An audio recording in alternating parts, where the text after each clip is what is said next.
Tervehdys, se on Pertti Alapurainen Florida R&D Associates-yrityksestä. Me olemme tämmöinen pieni tutkimus- ja kehitysyritys. Kehitämme tekoälyteknologioita lähinnä suurille amerikkalaisille yrityksille.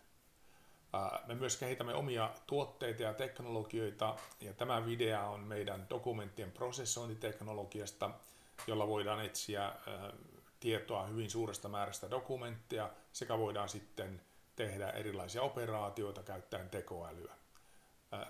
En usko, että tekoäly tulee korvaamaan ihmiset, ainakaan monella osa-alueella poikkeuksia on. Eli pääpaino on tietysti, että tehokkuutta parannetaan, löydetään tietoa nopeammin, käsitellään se tehokkaammin ja automatisoidaan semmoisia asioita, mitä tehdään päivittäin tai viikoittain. Aloitamme järjestelmän käytön kirjautumalla sisään tähän järjestelmän web-sivuun.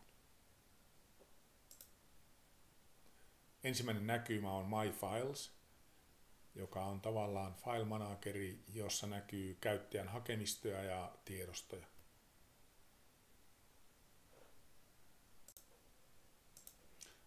Tässä ikkunassa nähdään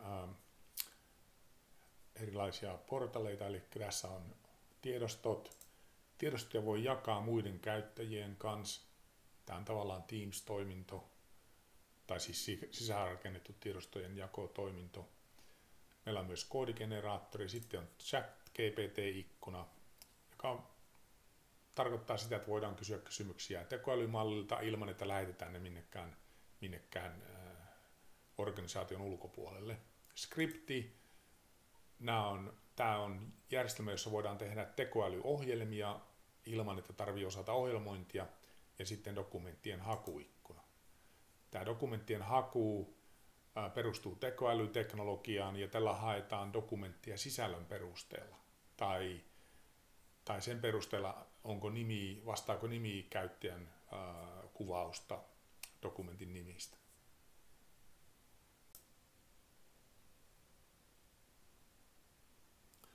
Eli mennään takaisin tänne My Fileseihin. Eli tämä järjestelmä toimii ihan klikkaamalla hakemistoja, voidaan mennä katsomaan, mitä näissä hakemistoissa on. Tässä mulla on ihan testiksi muutamia hakemistoja. Mulla on tämmöinen Random Docs, jossa on satunnaisia testidataa, eli tässä on luokkaa 4000 hakemistoa, itse asiassa lähes 5000 hakemistoa, ja sitten noin 20 000 failia. Eli täällä hakemistoissa on sitten tiedostoja, erilaisia dokumentteja ja sitten monesti tiedostoja sitten. Eli tässä on hakemistopolku, jossa on siis kehitetty sattumanvaraisesti hakemista. Tämä on ihan hyvä esimerkiksi hakutestiin. Mä voin ajaa testejä, missä mä tiedän, että siellä on 17 000 tai 17 000 tiedostoa, niin voidaan näyttää, että miten tämä järjestelmä toimii.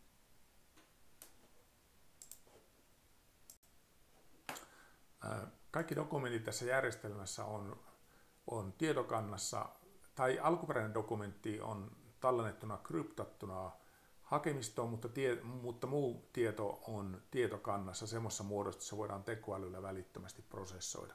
Esimerkiksi tässä My Files-hakemistossa voin klikata jotain hakemistopolkua, ja kun mä näen täällä dokumentteja, niin ne dokumentit on itse asiassa edustaa tietoa, joka on tietokannasta. Vaikka tämä näyttää PDF-logo, niin tämä PDF-logo edustaa tietoa. Mä klikkaan tätä logoa, niin se avaa tekstin, joka on siis teksti, joka on tästä dokumentista ekstraktoitu. Eli se järjestelmä lukee PDF-dokumentin, analysoi sen, ottaa tekstisisällön, mutta tämä alkuperäinen dokumentti on silti käytettävissä. Eli jos me otetaan ja klikataan tätä ja download, niin me saadaan alkuperäinen dokumentti tästä. Eli voidaan välittömästi, siitä huolimatta missä nämä dokumentit on, niin tällä järjestelmällä me saadaan pääsy kaikkiin alkuperäisiin dokumentteihin sekä tietoon siitä dokumentista välittömästi.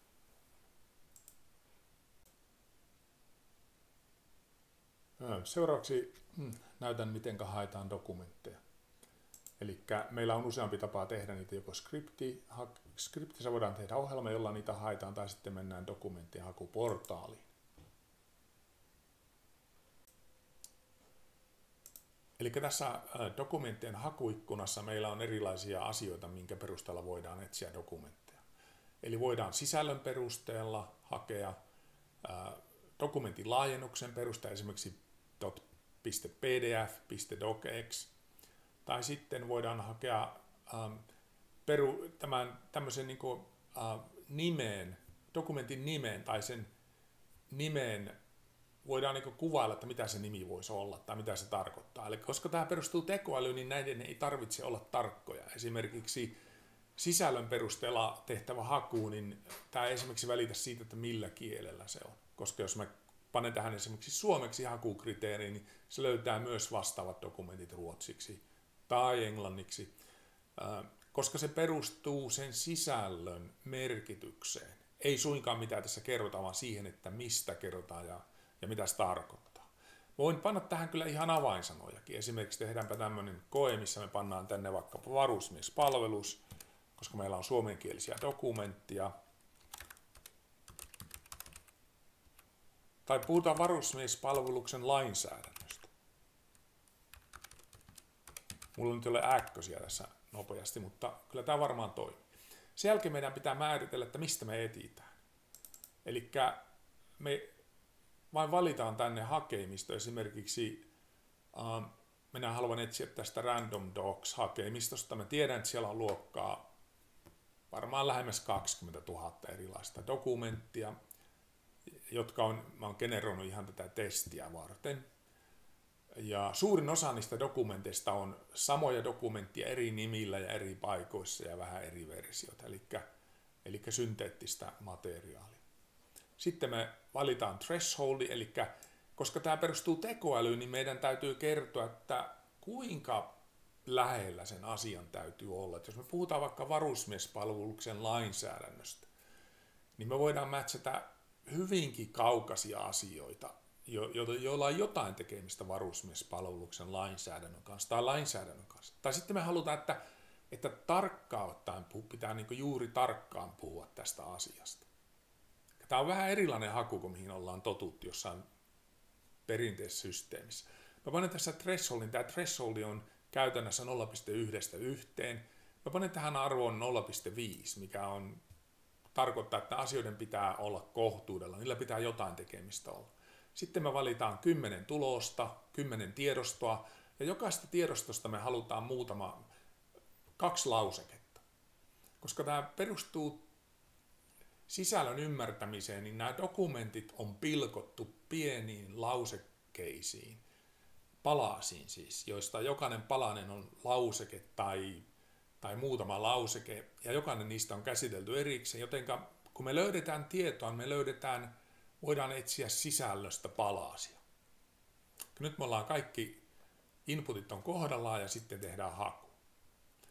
Ja nyt me haetaan, kuten mainitsin, suuresta määrästä dokumenttia. Ensimmäinen, mitä tämä järjestelmä tekee, niin se etsii, että mitkä dokumentit pitää analysoida, ja sen jälkeen se analysoi sen. Tämä haku vie kokonaisuutena luokkaa minuutin, mutta jos tämän haun tekee uudestaan, niin se vie luokkaa 15 sekuntia, koska me tiedetään, että jos ei muuta hakuun dokumenttikriteeriä, niin järjestelmä tietää jo, että mistä etsitään. Me saatiin jo tulokset, eli me saatiin 10 tulosta, koska me haluttiin 10, jokaisesta saadaan luokkaa 2 lauseketta. Tai ne lausekkeet voi olla myös kappaleita, eli me ei olla tarkkaan kerrottu sitä. Eli nyt me katsotaan tulosta, ja löytyy tämmöinen dokumentti, joka on asevelvollisuuslain muuttamisesta. Ja tässä näkyy sitten sisällönä tämä ei ole kaikki sisältö, vaan tässä näkyy ne osat sisällöstä, jotka tämä järjestelmä ajatteli, että on relevanttia tähän. Jos me halutaan nähdä koko dokumentti, niin me voidaan sitten klikata täältä download ja sitten tämä lataa dokumentti. Eli me saatiin ihan muutamassa sekunnissa se dokumentti, mistä tätä tietoa on löydetty. Mennään takaisin tänne hakuun, eli meillä on tässä myös tiedostopolku, eli me nähdään, että missä tämä tieto on. Ja tämä polku on siis polku siihen, missä ne on siinä alkuperäisessä järjestelmässä. Tämä esimerkiksi voi tarkoittaa sitä, että tämä tämä dokumentti jossain verkkolevyllä, jossain palvelinkoneessa, tai se voi olla käyttäjän omassa koneessa, mutta tämän polun perusteella voi sen dokumentin hakea. Se kun me avattiin tämä dokumentti, niin se avasi tämän tietokannassa olevan kopion siitä, koska muuten sen dokumentin hakemiseen voi kulua aikaa. Ja tosiaan niin me voidaan myös käyttää tätä hakua skriptien osana, mennään siihen myöhemmin. Nyt me voidaan myös etsiä nimen perusteella, jos meillä on jonkinlainen käsitys dokumentin nimestä. Pannaan tähän vaikka asevelvollisuus, kun me oltiin näitä nyt etsimässä ja sitten etsitään tämä haku. Ja me löydettiin sitten dokumentit. Tämä haku ei vienyt kuin muutama sekunti, koska me tehtiin aikaisemmin jo hakuja. Tämä järjestelmä ylläpitää sitä tietoa, eli kätkömuistissa. Ja nyt meillä on, kuten nähdään, niin kaikki dokumentit sisältää asevelvollisuus. Me voidaan kokeilla myös armeija. Ja katsotaanpa mitä löytyy. Ei löytynyt siis mitään. Eli armeija oli vähän liian kaukana sitten asevelvollisuudesta, mitä me etsittiin, tai varusmiespalveluksesta. Ja tämä nimen perusteella haku, niin tämä on siitä vähän erikoinen, että tämä siis yrittää löytää nimen perusteella semmoisia, jotka niin kuin mahdollisimman hyvin löytyy. Nyt kun me pantiin tämä hakukriteeri ykköseksi, niin yllätys, me löydettiin myös asevelvollisuus. Eli tämä järjestelmä ymmärtää, että armeija ja asevelvollisuus puhutaan samoista asioista. Mutta se ei ole ihan sama asia. Jotenka, jos me pantiin tämä kriteeri ykköseksi, niin me sanottiin, että etsi kaikki, jotka tämän tekoälyn mielestä on suunnilleen samoista asioista. Mutta jos me pannaan tämä kriteeri pienemmäksi, niin me hyväksytään vähemmän lähellä olevia asioita. Eli nyt kun me pantiin kriteeri, että ne on oltava erittäin lähellä sama asia, niin tämä järjestelmä on sitä mieltä, että armeija ja asevelvollisuus ei kuitenkaan ole sama asia. Ja sitten ekstensio, me voidaan etsiä esimerkiksi PDF-faileja tai sitten ihan muuta. Eli tämä käytännössä, jos sä tiedät, että se tieto, mitä hain, oli jossain PDF-dokumentissa, niin tällä voi niin kuin määritellä, mutta käytännössä kun katsotaan, kuinka nopeasti tämä järjestelmä toimii, niin lienee yhdentekevää, että onko ne PDF- tai Word-dokumentteja. Tietysti jos tietää tasan tarkkaan, mitä etsii, niin voi tietysti tehdä, että tämä voi toimia hieman nopeammin, jos niin kuin rajoittaa näitä hakukriteeriä.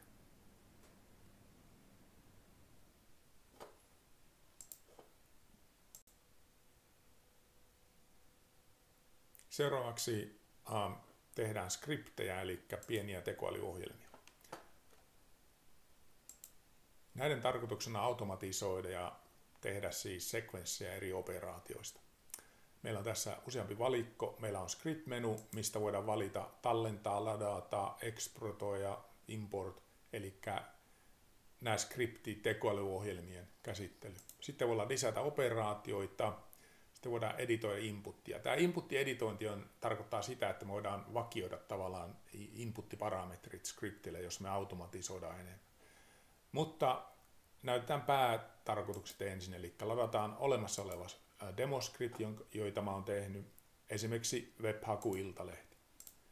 Tässä on 3 operaatiota, joita me voidaan järjestellä eri tavalla, eli näitä voi helposti siirrellä. Se mitä tämä tekee, se lataa ensin iltalehti.fi-sisällön. Sitten se lataa otsikon, jonka nimi on tapahtumat, joka on sitten header eli otsikko. Se voi olla myös ihan paragraph-tekstiä dokumentissa. Ja sitten lopuksi me tehdään operaatio, missä me tekoälyllä käsitellään tuloksia. Eli me kysytään kysymys tai annetaan tehtävä summaa tekstin tapahtumat suomeksi. Ja se miten tämä toimii on, että operaatio 1 generoi outputin ja järjestelmä on keksinyt sille oman nimen. Tämä on väliaikaistiedosto tavallaan loogisesti. Ja sitten operaatio 3 me halutaan käsitellä tämä operaatio 1 tulos. Eli me valitaan täällä inputiksi operaatio 1. Eli halutaan tekoälyoperaatio iltalehti.fin sisällä. Tämä voi olla siis dokumentti, Tämä voi olla ihan mitä tahansa. Seuraavaksi me ajetaan tämä ohjelma, pannaan tulos tänne hakemisto, jonka olen tehnyt aikaisemmin. Ja ensimmäiseksi se hakee iltalehti.fin sisällön, sitten se panee otsikon, jonka nimi oli tapahtumat tänne. Ja sitten se lopuksi panee tiedot siitä, että mikä on summa Iltalehden kansilehdestä. Eli tämä iltalehti.fi, me haettiin ainoastaan se yksi sivu, sieltä me ei haettu koko lehden sisältöä.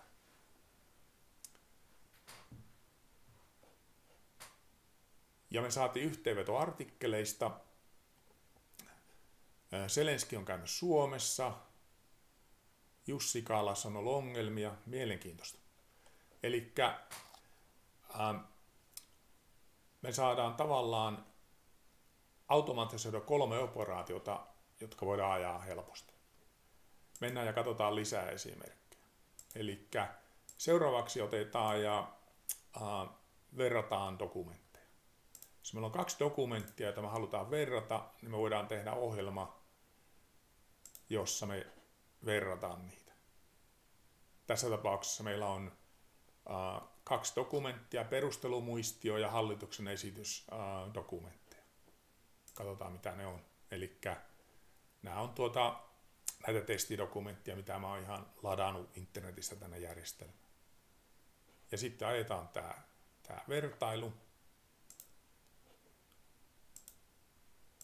Eli tässä tavallaan niin tekoälylle formatoidaan nämä inputit ja sitten voidaan kysyä esimerkiksi mikä on dokumentti 1 ja 2 ero, tai jos sanotaan, että jos ykkösdokumentti on vaikka joku sääntökokoelma ja sitten 2 on joku esitys, niin voidaan kysyä, että onko dokumentti 2, onko tämä tavallaan asianmukainen ottaen huomioon dokumentissa 1 olevat säännöt. Eli voidaan tehdä tämmöisiä aikaa viepiä operaatioita ihan minuuteissa.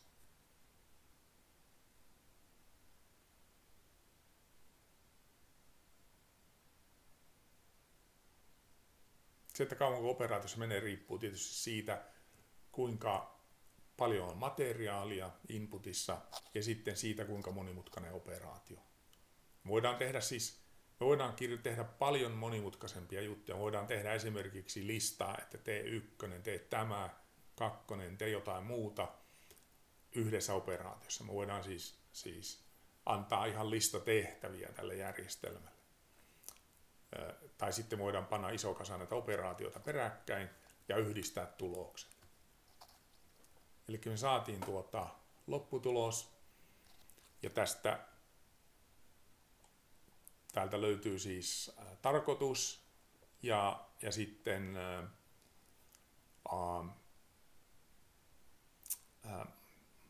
tässä on vähän mielenkiintoinen tilanne, me verrataan 2 täysin erilaista dokumenttia. Ja me sitten kysyttiin vain eroja, että monesti nämä dokumentit on sitten jotain esimerkiksi sopimusluonnoksia, joista on 2 versiota, ja kysytään, että miten sopimusluonnos 1 eroaa luonnos 2, ja ne ei välttämättä edes sisällä samaa tekstiä niissä, mutta kysymys onkin, että onko ne loogisesti samoja. Ei siten, että onko se teksti sana sanalta sama, vaan mitä se tarkoittaa.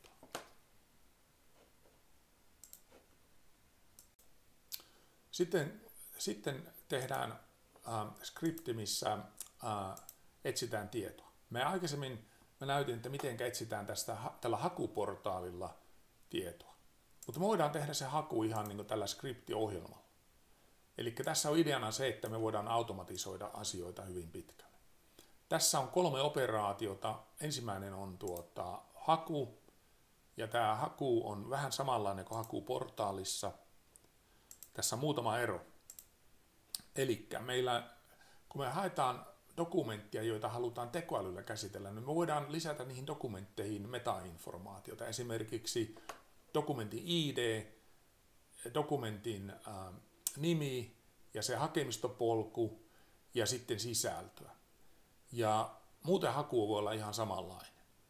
Ja ideana on se, että esimerkiksi me voidaan sitten kysyä tekoälyltä, että voiko se tehdä erilaisia operaatioita perustuen näihin tietoihin. Ja nyt tässä tapauksessa meillä on kakkosena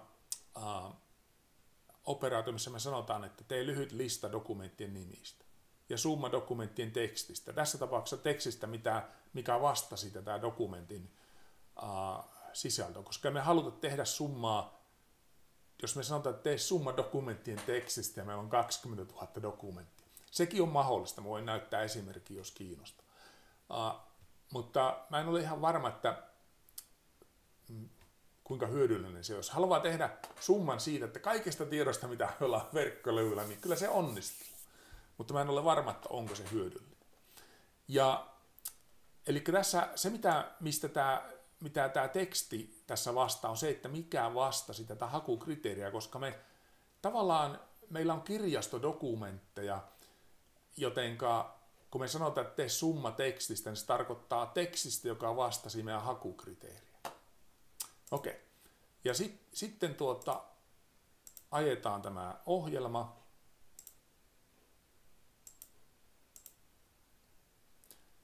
Eli tämä varmaan kuluttaa luokkaa pari minuuttia. Meillä menee suunnilleen minuutti tietojen hakemiseen. Jos me haetaan tiedot peräkkäin, niin silloin se vie 30 sekuntia. Ja sitten tekoälyoperaatio varmaan vie luokkaa minuutin. Eli tällä hetkellä, kun mä ajetaan tätä ensimmäistä kertaa, niin se vie varmaan 2 minuuttia, tämä operaatio. Riippuu tietenkin palvelinkoneiden nopeudesta ja kaikista parametreista. Voi olla hyvinkin lyhyt, jos on tehokas järjestelmä.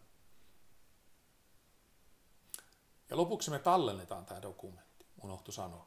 Eli me ei pelkästään saada raporttia, vaan me tallennetaan se sitten ihan omalla nimellä, joka on hyödyllinen, jos tekee esimerkiksi päivittäisiä raportteja tai jotain automaatiota. Koska tämä järjestelmä perustuu palvelimeen, jos on API:ja, niin näitä voidaan automatisoida hyvin pitkälle.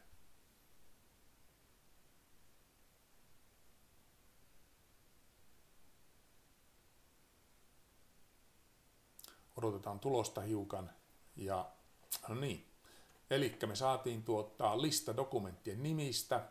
Näitä nimiä on 10 kappaletta, koska me määriteltiin, että me halutaan 10 tiedostoa. Ja meillä oli tämä hakukriteeri 0,6, eli me haluttiin asioita, jotka on melko tarkkaan terveydenhuollosta puhuu. Ja nämä on kaikki jostain terveysjärjestön jutusta, koska tämä on synteettistä materiaalia, tämä testiaineisto, niin täällä on paljon dokumenttia, joilla on eri nimi, mutta suunnilleen sama sisältö. Ja sisältävät saman perustekstin ylläri. Ja tosiaan niin sitten se, mikä vastasi parhaiten tätä tietoa, oli vastustus WHO:n päätösvaltaa terveydenhoitokysymyksissä. Me haluttiin terveydenhuollon lainsäädännöstä tietää, niin tämä kyllä ihan vastasi sitä, mitä haluttiin. No sitten se dokumentti tallensi asevelvollisuuden, eli me ollaan pantu väärä nimi tänne. Mutta me vaan suunnilleen summissa panin tänne nimeen, niin tämä nyt ei vastaa tämä dokumentin sisältöä. Mutta ideana on se, että me voidaan tallentaa näitä dokumenttia nimellä. Että se ei ole pelkästään tämä raportti tästä järjestelmästä, me voidaan tallentaa se ihan nimellä.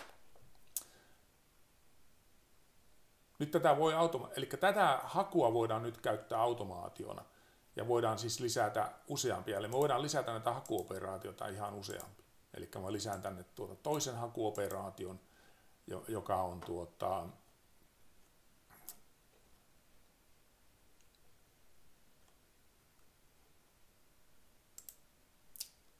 ja nyt mä voin esimerkiksi yhdistää tulokset 2 eri hausta.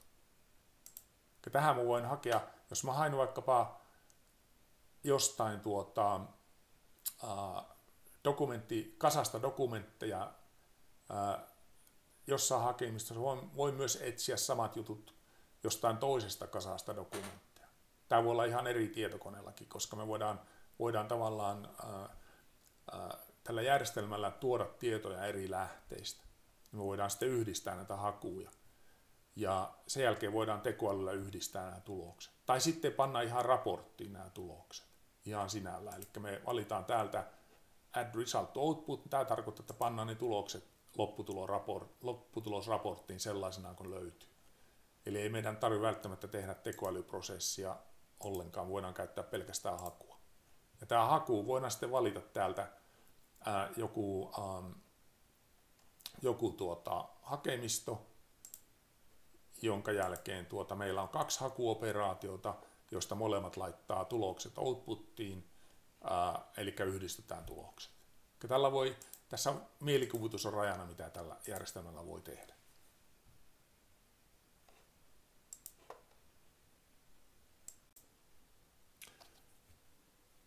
Monesti on valokuvia, joissa on kuvia nimikylteistä, teksteistä.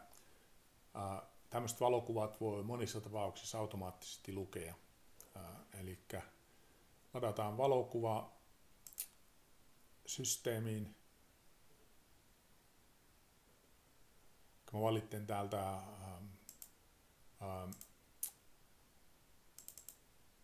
valokuvan, joka sitten, tämä on ihan JPEG-kuva, jonka mä lataan sitten järjestelmään. Se prosessoi sen ja ekstraktoi tekstit. Jos mennään katsomaan, mitä tässä on, niin tässä on perustietoja tästä moottorista, josta tämä on kuva. Eli me voidaan tietysti katsoa, miltä tämä kuva näyttää. Eli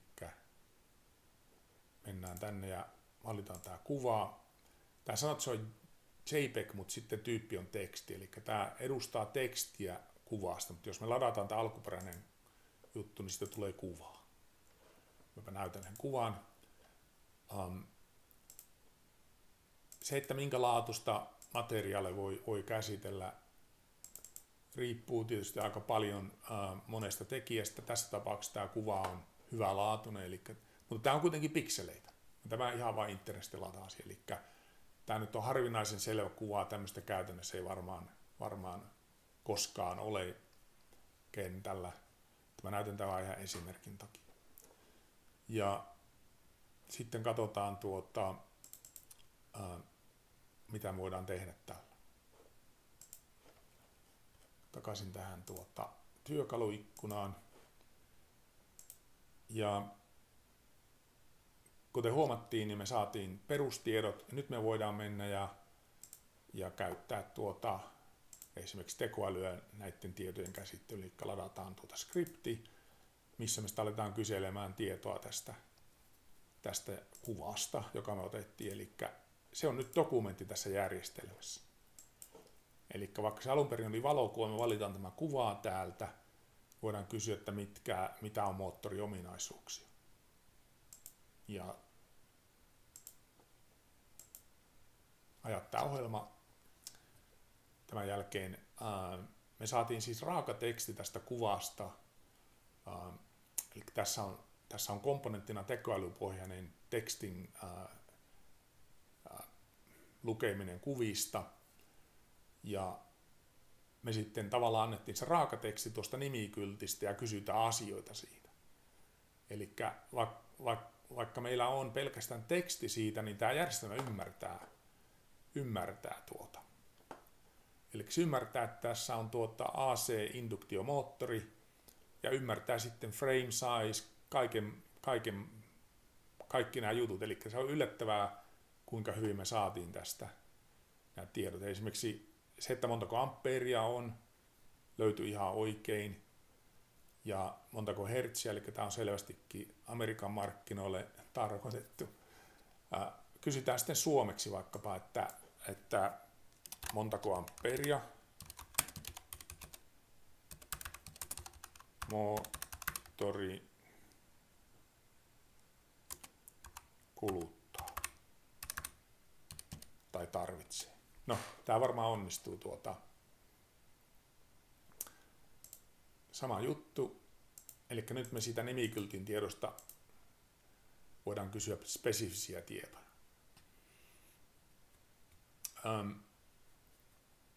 Se, että minkälaisista kuvista voidaan ekstraktoida tietoa, vaihtelee. Eli 35 ampeeria ja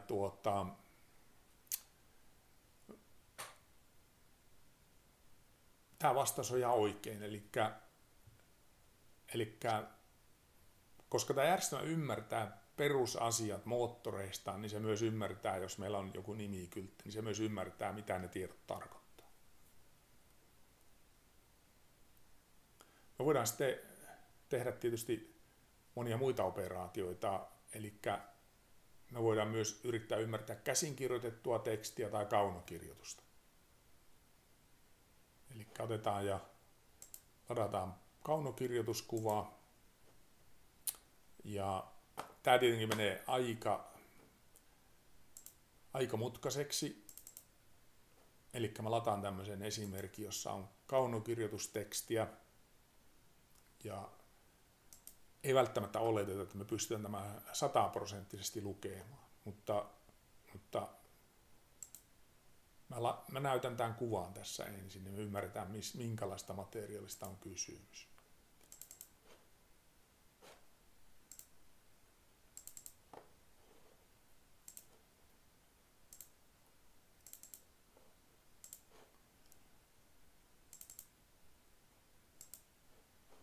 Eli tässä on tämä esimerkki kuvasta. Tämä ei välttämättä ole maailman helpoin tekoälyllä lukea, mutta kyllä tästä varmaan jotain saadaan selville. Dear user, handwritten uses robotic handwriting machines. Eli tämä on jonkinlainen synteettisesti tehtyä käsinkirjoitusta, mutta mun mielestä aika hankalaa lukea, että pitää hetkinen miettiä, että mitä siinä oikein lukee. Sitten katsotaan, mikä on tulos. Kollaan tämä luettu järjestelmään.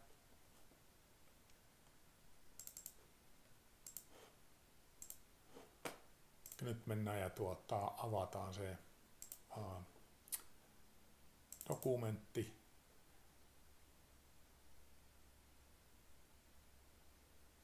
Eli melkein oikein. Sen sijaan, että olisi dear user, sano dear user. User robotic machines that write an actual pen to write the roffet. Eli kuten arveltiin, niin ei välttämättä 100%, mutta pystyttiin kuitenkin lukemaan tämäkin. Että jos tätä käyttää, niin pitää ehkä pikkasen selvemmin kirjoittaa kuin mikä tuo esimerkki oli.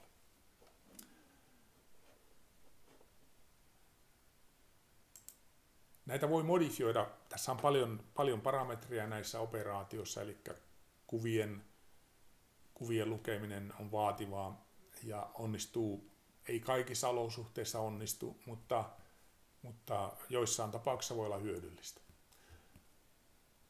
Tässä on paljon muita ominaisuuksia tässä järjestelmässä, mutta jotta tästä videosta ei tule tolkuttoman pitkä, niin tämä varmaan antoi hyvän yleiskäsityksen siitä, mitä tämmöisellä järjestelmällä voidaan tehdä. Toivottavasti tämä oli mielenkiintoinen esitys, ja jos on jotain kysymyksiä, niin mielellään vastaan niihin. Kiitoksia.